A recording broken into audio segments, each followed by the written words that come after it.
আসসালামু আলাইকুম, স্বাগত জানাচ্ছি আরটিভি সকালের সংবাদে। আপনাদের সঙ্গে আছি আমি সিনথিয়া রহমান। বাংলাদেশের জন্য তরল প্রাকৃতিক গ্যাস এলএনজি সরবরাহের জন্য সম্প্রতি মেয়াদ উত্তীর্ণ সমঝোতা স্মারক নবায়ন করতে সম্মত হয়েছে কাতার। পাশাপাশি বাংলাদেশে প্রস্তাবিত স্থলভিত্তিক এলএনজি টার্মিনালের জন্য কারিগরি কাজ এগিয়ে নিতে চায় দেশটি। মঙ্গলবার কাতারের জ্বালানি বিষয়ক প্রতিমন্ত্রী সাদ বিন শেরিদা আল কাবি দোহায় আর্থনা শীর্ষ সম্মেলনে প্রধান উপদেষ্টা ডক্টর মোহাম্মদ ইউনূসের সঙ্গে সাক্ষাতে এই প্রতিশ্রুতি দেন। কাতারের জ্বালানি প্রতিমন্ত্রী প্রধান উপদেষ্টাকে জানান যত দ্রুত সম্ভব বাংলাদেশকে সমর্থন করতে চান তারা। এদিকে কাতারের ব্যবসায়ীদের বাংলাদেশে বিনিয়োগ এবং তাদের উৎপাদন কারখানা বাংলাদেশে স্থানান্তরের আহ্বান জানিয়েছেন প্রধান উপদেষ্টা।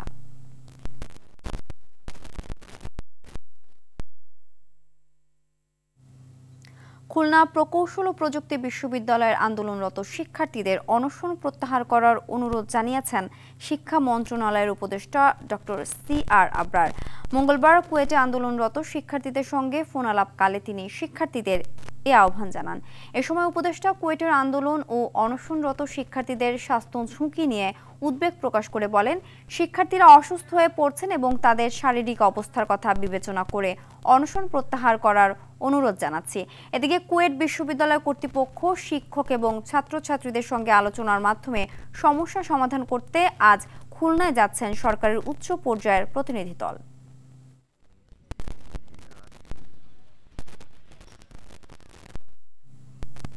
খুলনা প্রকৌশল ও প্রযুক্তি বিশ্ববিদ্যালয়ের সাথে সংহতি প্রকাশ করে সারা দেশে সব শিক্ষা প্রতিষ্ঠানে ক্লাস বর্জনের আহ্বান জানিয়েছে সাধারণ শিক্ষার্থীরা।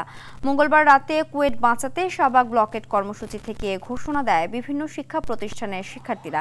এছাড়া শিক্ষা প্রতিষ্ঠানে প্রতীকী অনশন পালনের আহ্বান সহ কেন্দ্রীয় কমিটির কার্যক্রম হিসেবে বিকেল ৩টায় ঢাকা বিশ্ববিদ্যালয়ের রাজু ভাস্কর্যের পাদদেশে বিক্ষোভ মিছিল করবে তারা। এর আগে রাত 10টার দিকে শাহবাগ অবরোধ করে তারা। এ সময় কুয়েটের উপাচার্যের পদত্যাগের এক দফা দাবিতে স্লোগান দেন শিক্ষার্থীরা।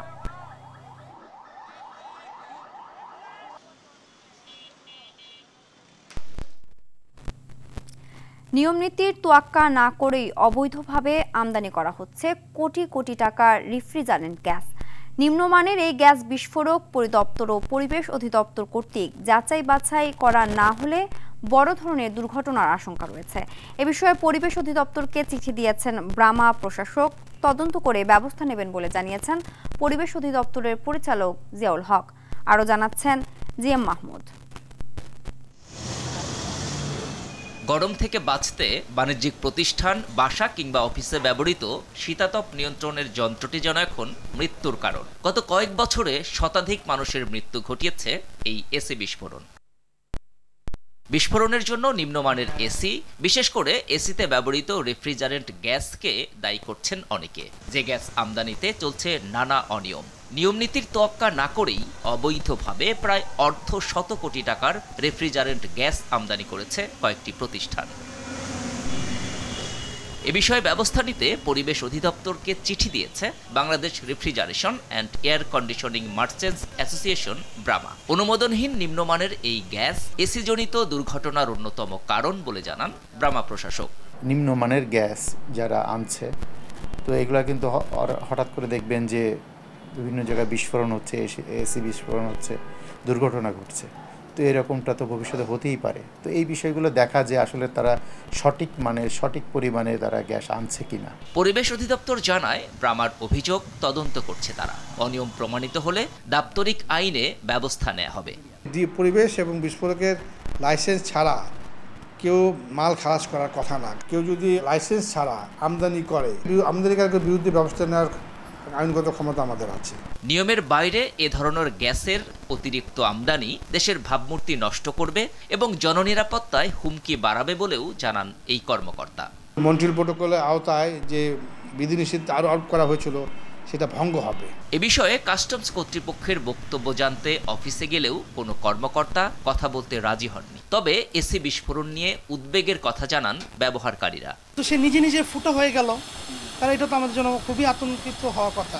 জীবনমানের সাথে জড়িত এ ধরনের বহুল ব্যবহৃত জিনিসপত্রের সরঞ্জামাদি আমদানিতে সরকারের কঠোর নজরদারি এবং অনিয়মে কঠোর শাস্তির বিধান রাখা প্রয়োজন বলে মত বিশেষজ্ঞদের। GM Mahmud, RTV, Dhaka. এই মুহূর্তে চলছে সমুদ্রে ৫৮ দিনের মাছ ধরার নিষেধাজ্ঞা। এই সময়ে জেলেরা পাবে সরকারি সহায়তার চাল, কিন্তু এক সপ্তাহ পেরিয়ে গেলেও বরগুনার পাথরঘাটায় ১১,৪১৫ জন জেলের ঘরে এখনো পৌঁছায়নি সেই সহায়তা। হাতেও নেই অন্য কোনো কাজ, ফলে খেয়ে না খেয়ে দিন পার করছেন তারা। বরগুনার পাথরঘাটা থেকে তাওহিদুল ইসলাম শুভর প্রতিবেদন, জানাচ্ছেন সৈয়দা সামিয়া তামান্না। সাগরে ৫৮ দিনের মাছ ধরার নিষেধাজ্ঞা চলছে, তবে এক সপ্তাহ পেরিয়ে গেলেও নিষেধাজ্ঞা সময়ে বরগুনার সমুদ্রগামী ২৭,০০০ জেলের ভাগ্যে এখনও জোটেনি কোনো খাদ্য সহায়তার চাল। অন্য কোনো কাজ না থাকায় পরিবার নিয়ে অভাব অনটনে দিন পার করছেন জেলেরা। নিষেধাজ্ঞার এই সময়ে নিবন্ধিত জেলেদের বরাদ্দকৃত সহায়তা না পাওয়ার অভিযোগ করে জেলেরা জানান, ধার দেনা করে পরিবারের মুখে দুমুঠো ভাত তুলে দিতে হচ্ছে তাদের। চলতি বছর সাগরে কাঙ্ক্ষিত মাছ না পাওয়ায় অনেকের উপরই রয়েছে ঋণ পরিশোধের চাপ। কিন্তু অবরোধের ১০ দিন হয়ে গেছে, এখনো চালটা পাই না। খুব কষ্ট হইতেছে, যার জন্য এই চাল দুটো পাইলে আমাকে উপকৃত হইতাম। আমরা যাকে চাল দিলে আমাকে গুঁড়ো করা লইয়ে খাইতে পারতাম। ৮০ কেজি দেওয়ার কথা ৬৫ কেজি ৬০ কেজি এরকমের পাই। নিষেধাজ্ঞার আগে আমরা চালটা পাই, এটা আমাদের জেলেদের ভালো হবে। তবে বরাদ্দকৃত সরকারি সহায়তা পাওয়ার সঙ্গে সঙ্গে জেলেদের মাঝে বন্টন করার আশ্বাস দিয়েছেন উপজেলা মৎস্য কর্মকর্তা। উদ্বোধন কর্তৃপক্ষ নজরের বিষয়টা আছে এবং তারা খুব শীঘ্রই আমাদেরকে চালের বরাদ্দ দেবে। চালের বরাদ্দ পাওয়ার সাপেক্ষে আমরা জেলেদেরকে দ্রুত চাল দিতে পারবো। নিষেধাজ্ঞার সময়ে চরম দুর্ভোগে দিন পার করা জেলেদের সহায়তায় দ্রুত পদক্ষেপ নেবে সরকার, এমনটাই দাবি ভুক্তভোগী জেলেদের। সৈয়দা সামিয়া তামান্না, RTV। দর্শক, এ বিষয়ে বিস্তারিত জানাতে পাথরঘাটা থেকে আমাদের সঙ্গে সরাসরি যুক্ত হচ্ছেন সহকর্মী তাওহিদুল ইসলাম শুভ। শুভ, নিষেধাজ্ঞার এই সময়ে জেলেরা কোনো সরকারি বরাদ্দকৃত সহায়তা পেয়েছেন কিনা জানাবেন।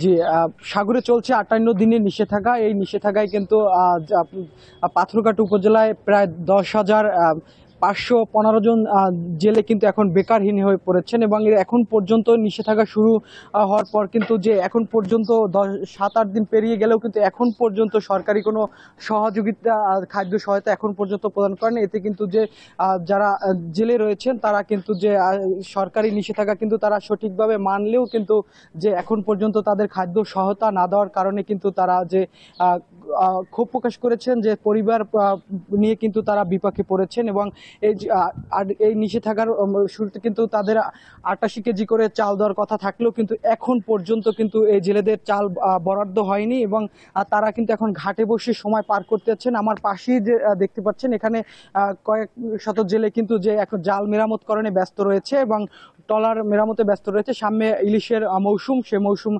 ধরার জন্য কিন্তু এখন সাগরে তারা সরকারি নিষেধাজ্ঞা মানলেও কিন্তু এখন পর্যন্ত সরকারিভাবে তাদের যে চালটা বরাদ্দ রয়েছে, সে বরাদ্দ চাল এখন পর্যন্ত কিন্তু জেলেরাদের মাঝে বন্টন করা হয়নি। আমরা এ বিষয়ে কথা বলেছিলাম পাথরঘাটা উপজেলা মৎস্য কর্মকর্তা হাসিবুল হকের সঙ্গে। তিনি কিন্তু জানিয়েছেন যে চাল বরাদ্দকৃত হওয়ার সঙ্গে সঙ্গে কিন্তু জেলেদের মাঝে বন্টন করবে, কিন্তু এখন পর্যন্ত তারাও কিন্তু জানাতে পারেনি যে কবে নাগাদ তাদের চাল বরাদ্দ হবে এবং তারা জানিয়েছেন যেটা যে চাল পাওয়ার সঙ্গে সঙ্গে কিন্তু তারা জেলেদের মাঝে বন্টন করবেন এবং জেলেরাও সঠিকভাবে নিষেধাজ্ঞা পালন করছেন এবং জেলেরা আনন্দিত এই জন্য যে ভারত এবং বাংলাদেশের নিষেধাজ্ঞা একসঙ্গে দেওয়ার কারণে কিন্তু বেশি খুশি হয়েছেন। তাদের দাবি, তাদের চালটি খাদ্য সহায়তা দূরত্ব দিলে তাদের জন্য ভালো হবে, পরিবারের জন্য পরিবার নিয়ে ভালোভাবে কিছুটা হলেও সাপোর্ট পাবে এবং ভালোভাবে দিন কাটতে হবে। এই ছিল আমার কাছে বরগুনা পাথরঘাটা থেকে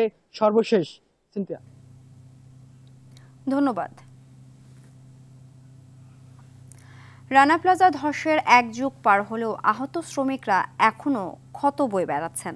অনেক শ্রমিক চিকিৎসার অভাবে স্থায়ী পঙ্গুত্ব বরণ করেছেন। এখন আর আহত শ্রমিকদের খোঁজ নেয় না কেউ। আহতদের অভিযোগ, এতগুলো বছর পেরিয়ে গেলেও উন্নত চিকিৎসা, পুনর্বাসন ও আর্থিক ক্ষতিপূরণের কোনোটাই পাননি তারা। দ্রুত ক্ষতিপূরণ ও দোষীদের শাস্তি নিশ্চিতের দাবি ভুক্তভোগীদের। সাভার থেকে জিয়াউর রহমান জিয়ার পাঠানো তথ্যচিত্রে বিস্তারিত জানাচ্ছেন আব্দুল হামিদ।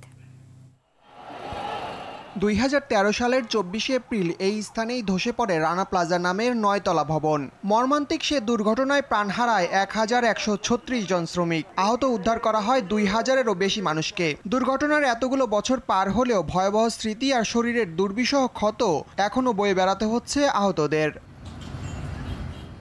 কবির হৃদয়ের মতো আহত শ্রমিকরা আর্থিক ক্ষতিপূরণ, পুনর্বাসন, সুচিকিৎসা ও দোষীদের দৃষ্টান্তমূলক শাস্তির দাবিতে এক যুগ পার করে দিলেও তাদের কথা শোনেনি কেউ। অন্তর্বর্তী সরকারের কাছে আমাদের দাবি, এক জীবনের আয় সমপরিমাণ ক্ষতিপূরণ, পুনর্বাসন, আজীবন চিকিৎসা এবং ন্যায় বিচার। কিন্তু আমাদের এখন কেউ চিকিৎসার টাকাও দেয় না এবং কি আমাদের দেখার মতো কোনো লোক নাই। রানা প্লাজার 6ষ্ঠ তলার ইথার টেক্সটাইল নামের গার্মেন্টসে কাজ করতেন শিলা। ভবন ধসে হারিয়েছেন সুস্থভাবে হাঁটাচলার ক্ষমতা।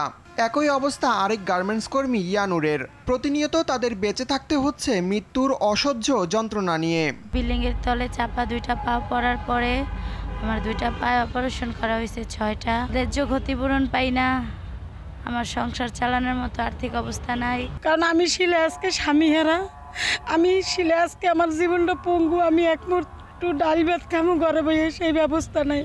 দ্রুত তদন্ত শেষ করে দোষীদের শাস্তি নিশ্চিতের দাবি এই শ্রমিক নেতার।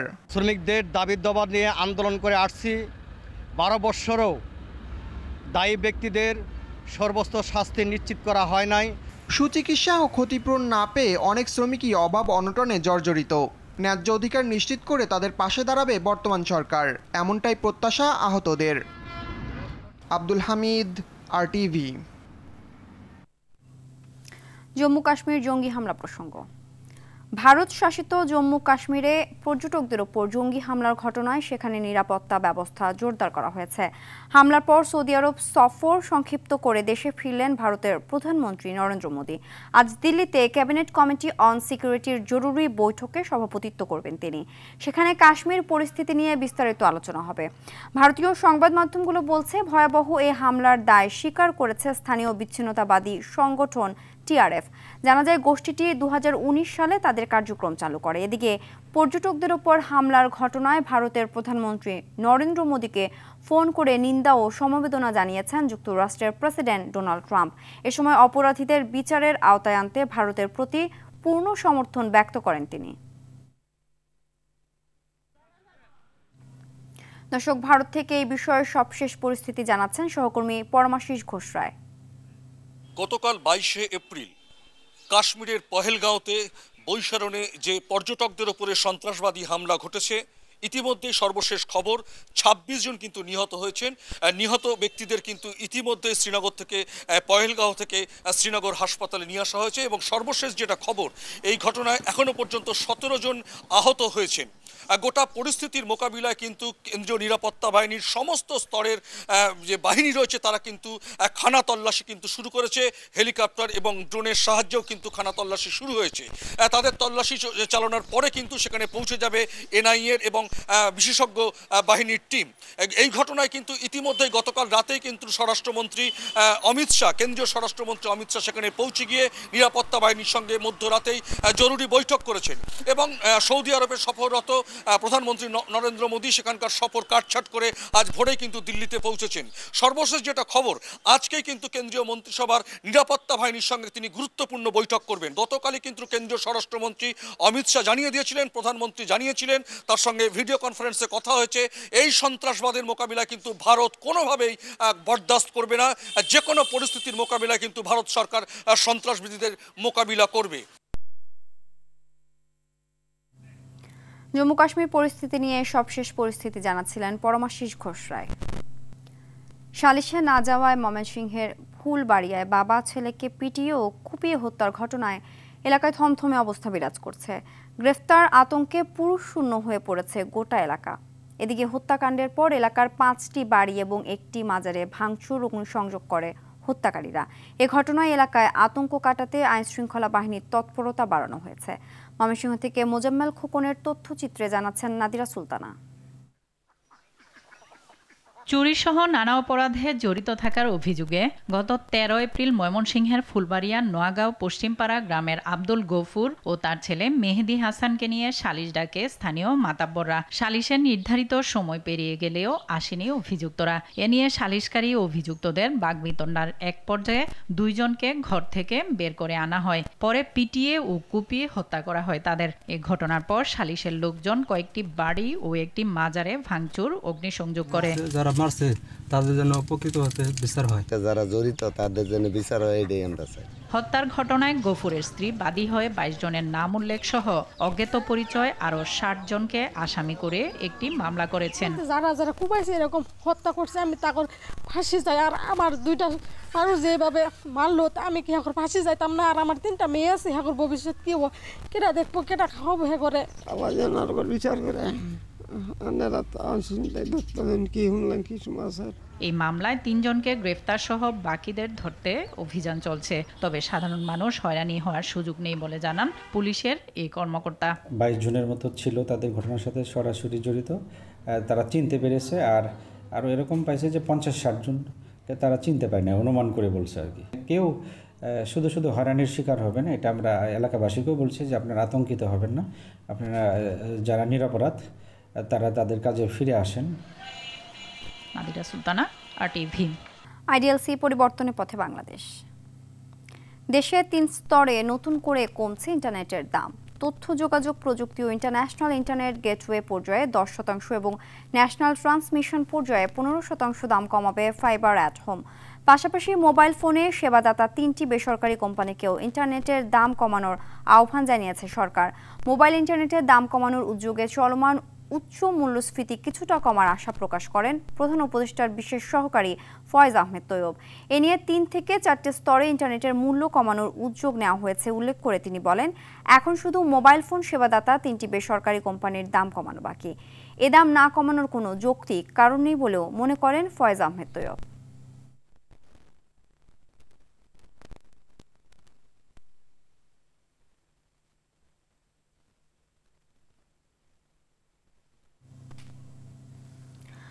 আন্তর্জাতিক প্রসঙ্গ। ফিলিস্তিনের গাজা উপত্যকায় ইসরায়েল ও হামাসের মধ্যে এক নতুন যুদ্ধবিরতি পরিকল্পনা প্রস্তাব করেছে মধ্যস্থতাকারী দেশ কাতার ও মিশর। মঙ্গলবার হামাসের এক কর্মকর্তার বরাতে আল জাজিরা জানায়, প্রস্তাব অনুযায়ী 5 থেকে 7 বছর মেয়াদী যুদ্ধবিরতির কথা বলা হয়েছে। এছাড়া ইসরায়েলের কারাগার থেকে সব ফিলিস্তিনির মুক্তি ও হামাসের কাছে থাকা সব জিম্মিদের ফেরত দেওয়ার বিষয়টিও উল্লেখ রয়েছে। এ প্রস্তাব নিয়ে আলোচনার মিশরে যেতে আগ্রহ দেখিয়েছে হামাস, তবে নতুন পরিকল্পনার বিষয়ে কোনো মন্তব্য করেনি ইসরায়েল। এদিকে সবশেষ 24 ঘন্টায় ইসরায়েলি হামলায় গাজা জুড়ে অন্তত 32 জন নিহত হয়েছে।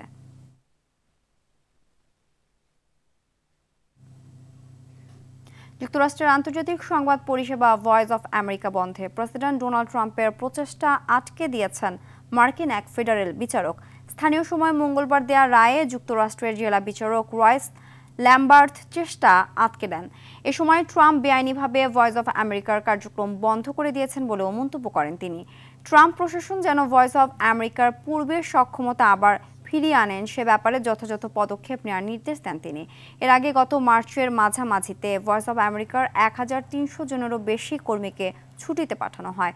কংগ্রেস গঠিত এবং রাষ্ট্রীয় অর্থায়নে পরিচালিত আন্তর্জাতিক সংবাদ মাধ্যম ভয়েস অফ আমেরিকা 83 বছর ধরে বিশ্বজুড়ে সংবাদ প্রচার করে আসছে। খেলার সংবাদ। সিলেট টেস্টের 4র্থ দিনের শুরুতেও বৃষ্টির বাধা। সকাল থেকে বৃষ্টি হওয়ায় ভেজা আউটফিল্ডের কারণে ম্যাচ শুরু হতে বিলম্ব হচ্ছে।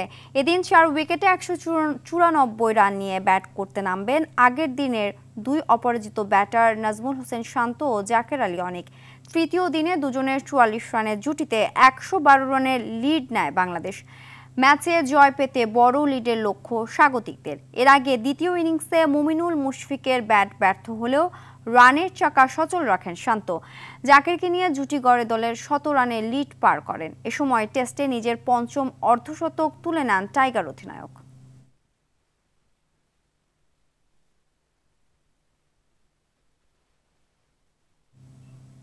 দর্শক, সিলেট আন্তর্জাতিক ক্রিকেট স্টেডিয়াম থেকে সরাসরি যুক্ত আছেন সহকর্মী নাজমুস সাকিব।